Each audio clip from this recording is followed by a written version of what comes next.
വിനയനെ കാണാൻ വീട്ടിൽ നിന്ന് ആരോ വന്നിരിക്കുന്നു.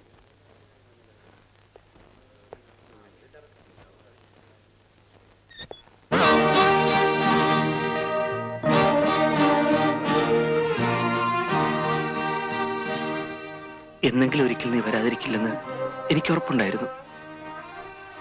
ഒരിക്കലും വരരുതെന്ന് കരുതിയതാ. എന്തു ചെയ്യാം, നേരിട്ട് കാണാൻ നിവൃത്തിയില്ലെന്ന് വന്നു.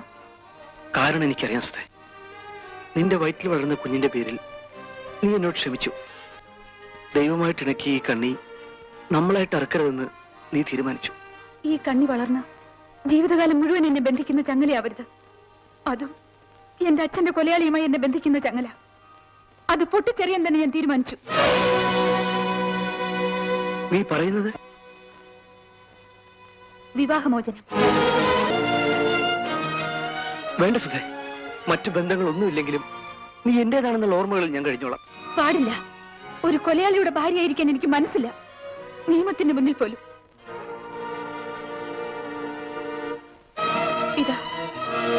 ഇതെന്താണ്? വിവാഹമോചനത്തിനുള്ള വക്കീൽ നോട്ടീസിന്റെ കോപ്പി. അപ്പോ എല്ലാം തീരുമാനിച്ചോണ്ട് തന്നെയാണോ നീ വന്നത്? എല്ലാം.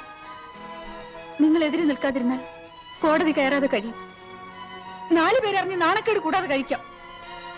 അല്ല, അത് നിങ്ങൾക്ക് വേണമെന്നുണ്ടെങ്കിൽ അതിന് ഞാൻ തയ്യാറാണ്.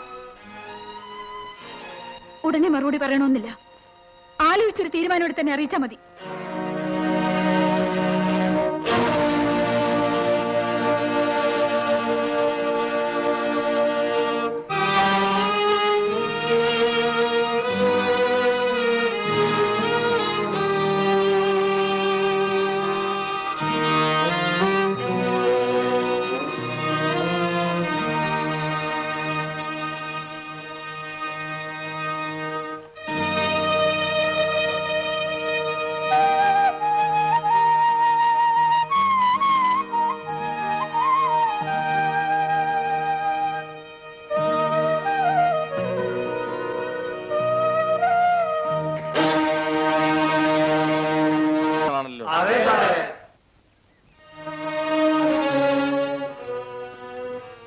ഇന്നത്തെ അടിപൊളിയിൽ താനും കൂടിയിരുന്നോ?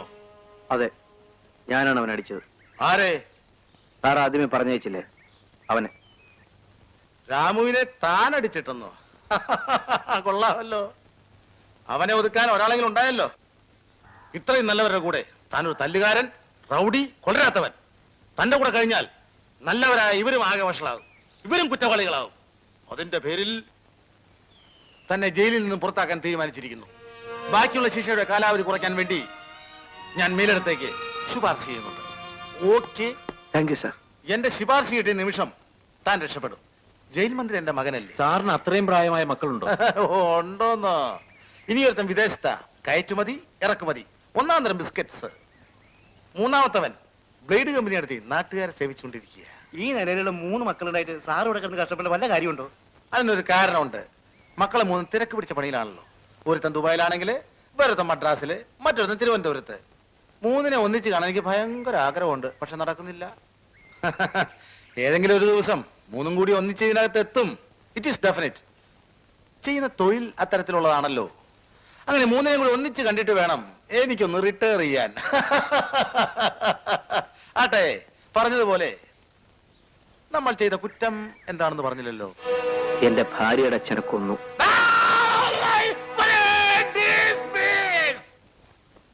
ഈ ഉണക്കറോട്ട് കഴിക്കേണ്ട വല്ല കാര്യമുണ്ട്? ഇഡ്ഡലി, ദോശ, നല്ല പൂ പോലത്തെ പാലപ്പം എല്ലാം ഉണ്ട്. നേരെ മാത്രമില്ല.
അമ്മ നല്ല അമ്മയല്ല. ചിലങ്ങാണ്ട് മര്യാദയ്ക്ക് വന്നു.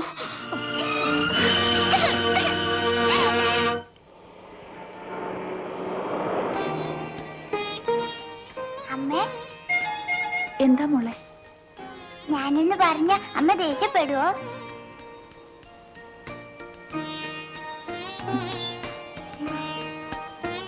മോൾ എന്ത് പറഞ്ഞാലും അമ്മ ദേഷ്യപ്പെടില്ല. പറഞ്ഞോളൂ, മോക്ക് എന്താ വേണ്ടത്? എനിക്ക് കടയിൽ പോയി പേന വാങ്ങണം. അമ്മയും കൂടെ വരണം. ഇത്രേ ഉള്ളോ? ഇന്ന് വൈകുന്നേരം സ്കൂളിൽ നിന്ന് വരുന്ന വഴിക്ക് നമുക്ക് വാങ്ങാം. അമ്മ വരാതിരിക്കരുത്. Promise? Promise.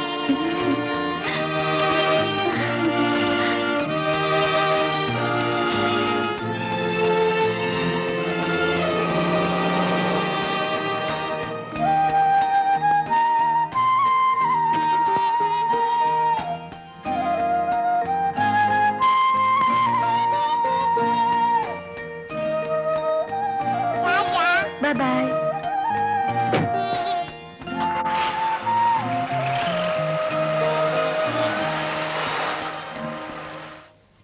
You call this an interim report.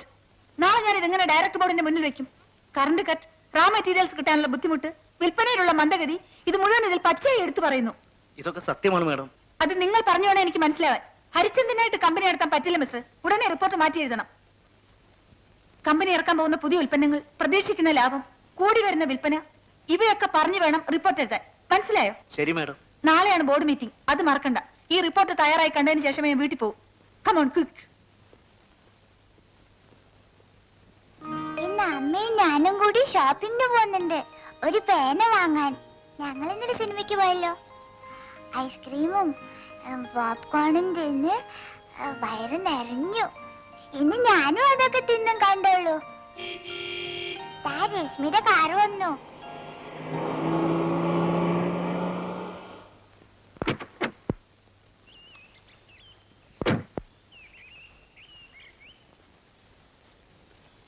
അമ്മ എവിടെ? അമ്മക്ക് പകരം അമ്മാവൻ. പാവം, അമ്മക്കിന്ന് ജോലി തിരക്കാത്രേ. മോക്ക് 900 പേന വാങ്ങി തരാൻ അമ്മ ഫോൺ ചെയ്ത് പറഞ്ഞു. വാ മോളെ, മോള് വാ. ഞാൻ വരൂല, ഞാൻ നടന്നു പോക്കോളാം.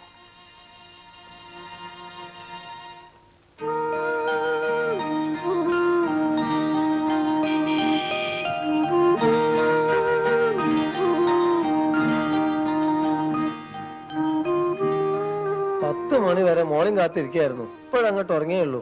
പാവം, അത്താഴവും കഴിച്ചിട്ടില്ല. മനഃപൂർവ്വം അല്ല മാവ. നാളത്തെ ബോർഡ് മീറ്റിംഗിനുള്ള റിപ്പോർട്ടിന്റെ ജോലി തീർത്തത് ഇപ്പോഴാണ്. ആ പുതിയ മാനേജർ ഹീസ് അബ്സല്യൂട്ട്ലി യൂസ്ലെസ്. എല്ലാം ഞാൻ നേരിട്ട് ചെയ്യണം. എന്റെ ഭാരം ഞാൻ ആരോട് പറയും?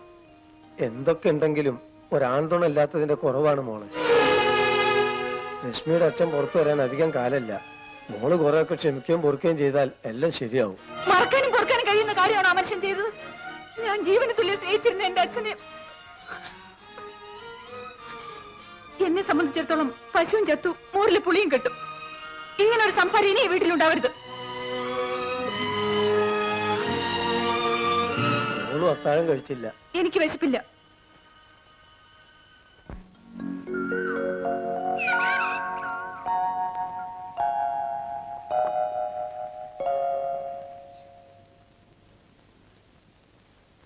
മോളെ, മോളെ,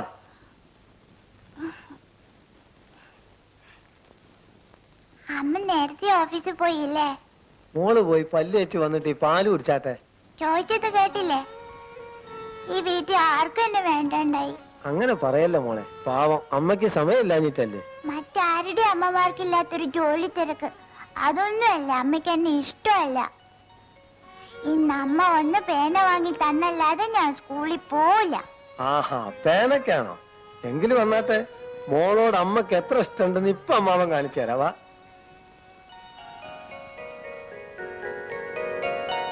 America, Japan, China, Hong Kong, Korea, Moore market, Mattancherry എന്ന് വേണ്ട ലോകത്തിലുള്ള സർവ്വചേരിയിലുള്ള പേനകളും ഇതിലുണ്ട്. നിക്ക് നിക്ക് നിക്ക് നിക്ക് നിക്ക്. അങ്ങനെ അങ്ങ് പോയാലോ? ഇത് കണ്ടോ, മഷി നിറക്കേണ്ട പേന നെക്കിയാൽ താനേ മഷി കയറുന്നത്. റീഫില്ല്, അതും പലതരം, പല നിറം. ഇതിലേതാണ് മോൾക്ക് വേണ്ടത്? ഒന്ന് പറഞ്ഞാട്ടെ.